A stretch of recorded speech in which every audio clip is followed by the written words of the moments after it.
Let the fire and leave the house. I think this hunt's over. Now, let me be clear here.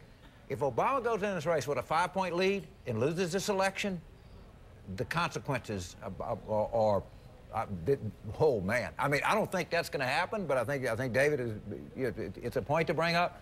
But you stop and contemplate this country. If Obama goes in and he has a consistent 5-point lead and loses the election, it would be very, very, very dramatic out there. I think it's about age also. Demographics plays into this tremendously, because if you get a youth vote, race is going to be much less important, and this is what the Obama people believe, and this is what a lot of pollsters believe.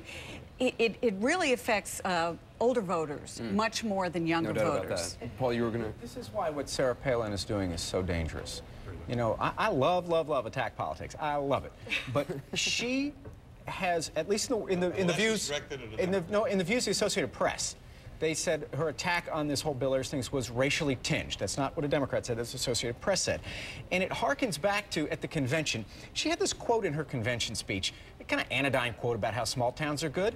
Well, Bobby Kennedy Jr. looked it up, and it was from a guy named Westbrook Pegler, who Kennedy describes as a fascist and avowed racist, who wrote this about Bobby's father, Senator Kennedy.